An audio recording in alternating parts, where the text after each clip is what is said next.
Why is it that those who think deeply about life, who seek truth, purpose, and higher meaning, often wrestle with the most intense desires?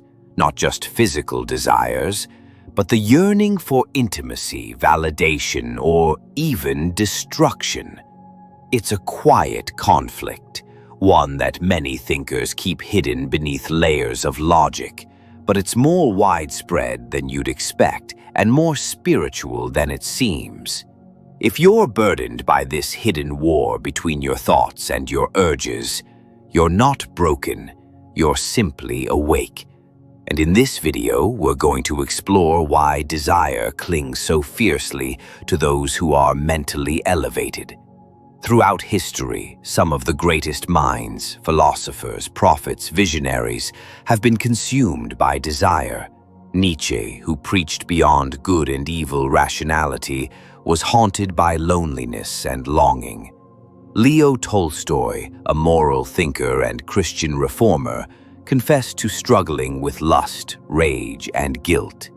Even Buddha, before achieving enlightenment, lived a life drowned in pleasure. It begs the question, why do those seeking the highest truths so often fall prey to the lowest cravings? Is it hypocrisy? Weakness? Or is there something deeper at play? This is not just a psychological issue, it's a philosophical paradox, the war between the intellect and the instinct. The more you elevate your mind, the more you notice the gravity of your human impulses. Desire isn't a glitch in the system, it is the system, and it challenges every philosopher who dares to transcend it. Let's uncover 5 eye-opening reasons why deep thinkers are often tormented by their own desires. 1. Awareness amplifies everything. To think deeply is to feel deeply. You're not just aware of your thoughts, you're aware of your awareness. And that means you're more conscious of desire when it arises. Most people feel a craving and follow it blindly, but deep thinkers feel it, dissect it, analyze its origins, and yet still feel trapped by it. The irony? Awareness doesn't always free you. It can magnify the torment. 2. Isolation breeds craving. Those on a path of philosophical inquiry often walk alone, not out of arrogance, but out of necessity.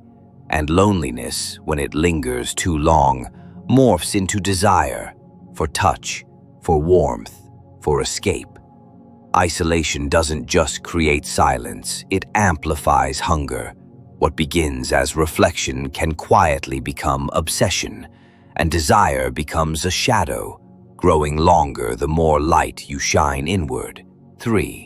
The mind seeks unity, the body seeks release. Here lies the ancient war. The philosopher seeks unity, oneness with truth, the divine or inner harmony. 4. Desire fills the void of meaning. When a thinker stares too long into the abyss of existence, they often return with more questions than answers. And in that void, desire rushes in, not just lust, but addiction, cravings, attachments. Because desire, in its rawest form, gives you something to chase, something to feel. It becomes a substitute for the meaning you're still searching for. And sometimes, chasing a person, a thrill, or a forbidden thought feels easier than facing the vast emptiness of the unknown. 5.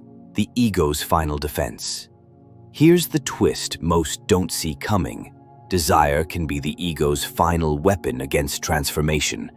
Just when you're about to rise above your conditioning, just when you're close to surrendering your false self, the ego tempts you with one last pleasure, one last indulgence to prove you're still you. It says, "Don't go, stay grounded, stay human." And if you fall for it, you loop back into the same old cycle, wondering why you keep breaking your own ideals. So what does all of this mean?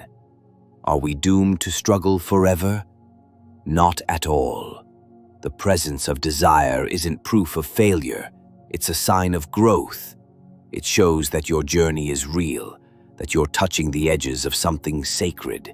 The goal isn't to destroy desire, but to transmute it, to turn it into compassion, creativity, presence. Because when desire is no longer a chain, it becomes a bridge, connecting you to your humanity, not enslaving you to it. If you're a deep thinker wrestling with desire, remember this: you're not alone. This is the furnace that forges depth, and the fact that you're struggling means you're on the right path. Like, comment, and share if this spoke to you, and subscribe for more insights into the inner world of thought, emotion, and being.